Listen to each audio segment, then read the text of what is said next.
Ladies and gentlemen, the results are in. I am Trish Regan, and we have just heard it is, in fact, the case that Donald Trump has pretty handily defeated Nikki Haley.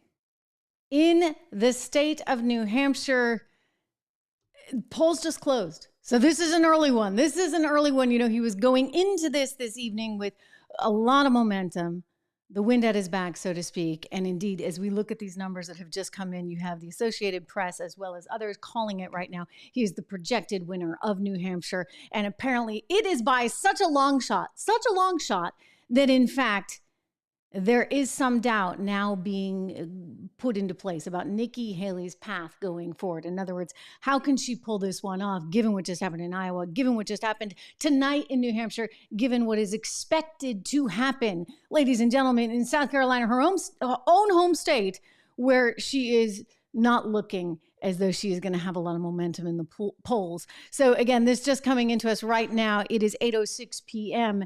and the polls just closed there at 8 o'clock in the state of New Hampshire. We had seen already that Trump had a lot of momentum, a significant amount of momentum. And with Ron DeSantis having bowed out of the race, the expectation was, you know what? It was his. It was his for the taking.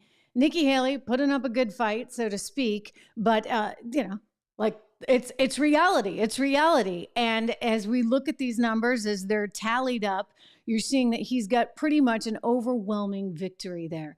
Republicans deciding pretty handily that Donald Trump is their guy. And this is despite what we saw in terms of efforts from the likes of Sununu and other sort of quote unquote established Republicans that were doing their best to fight for Nikki and really try and see her and shepherd her through that state. You know, there's just some pretty simple things going on, including the reality that Americans do not feel very good about this economy right now. Americans very much are concerned and are worried, if you would, about what's happening as far as the border goes. And Donald Trump, he has tapped into all of this. I want to share with you some sound from him earlier in the day. Let's listen in. It's a huge deal here. We talk all the time about Eagle Pass, Texas, and what's going on at the southern border. It's a huge issue here at the northern border. What are you hearing from voters? Bad too. It's getting bad. I mean, it's getting bad. But now it's lightening up because it's so easy. They don't have to come here. It is. You have to watch both borders, and you have to watch fly-ins. You have to watch everything. But the southern border is like nobody's ever seen. But the northern border is bad too. They have done a terrible job.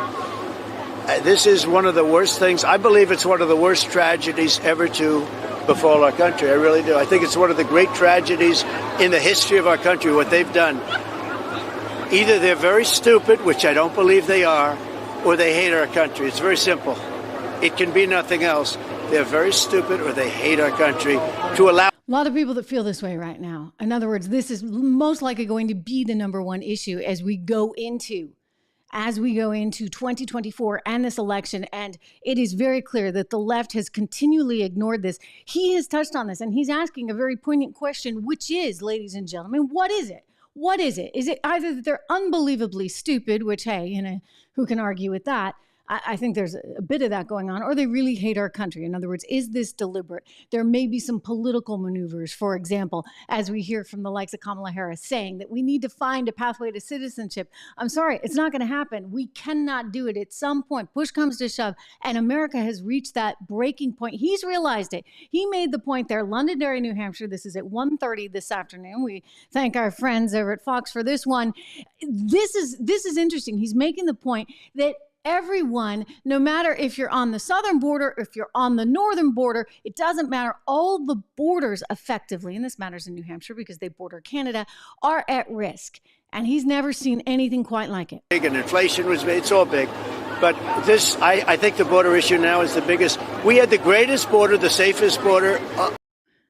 The worst. I think we have the worst border anywhere in the world. I don't think any country, a third world country, never had a border like this. For people that might not have their mind made up tonight or today going to those polls, they might be deciding between you and Nikki Haley. So what would you want to tell those voters? Well, look, if they want a great...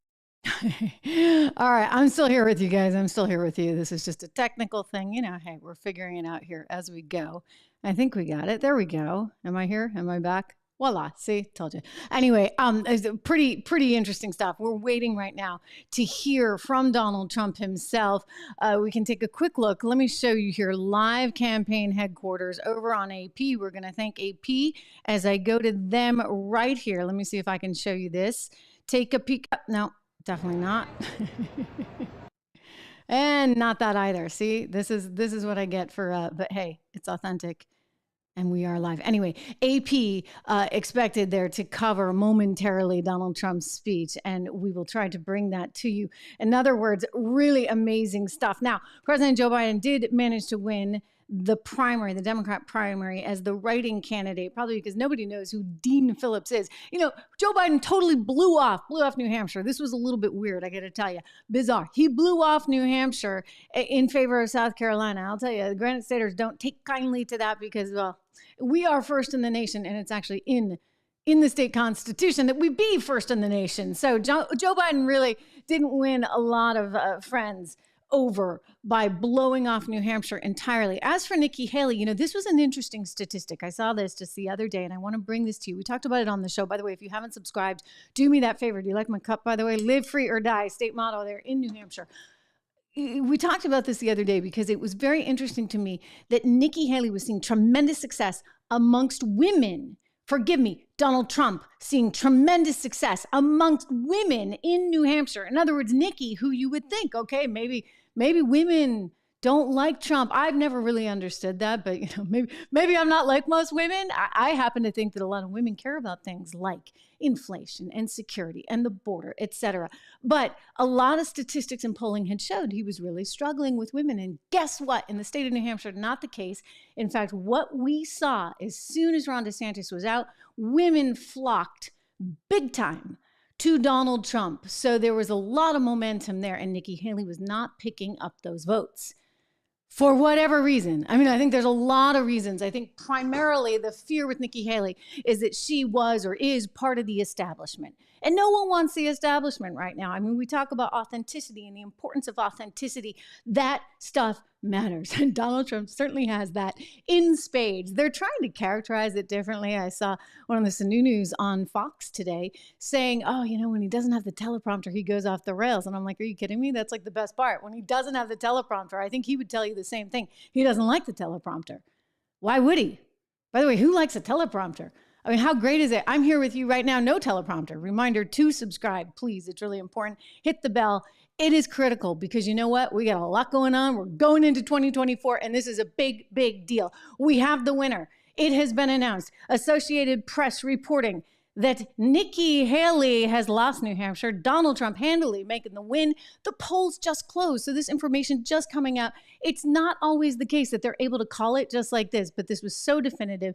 He really and clearly won the day there, so quite a victory. Again, for Donald Trump in the state of New Hampshire. This is a live program. We're bringing this information to you live as we wait right now on Donald Trump, who's going to be giving a victory speech. Good thing he can, right? Because there was that whole issue with Jean Carroll's case. And guess what? He was supposed to be back in court today. I mean, they're just coming at him every which way to Sunday. And they keep leveling these cases on him. And yet, we've talked about Teflon Trump. He keeps coming forward. He's able to somehow ride this one out. Big victory there. Donald Trump projected to beat Nikki Haley by a pretty sizable margin in the state of New Hampshire. My home state, by the way. You have Associated Press calling this victory, among others. Haley, of course, being the former governor of South Carolina, had been weeks on the ground there, campaigning.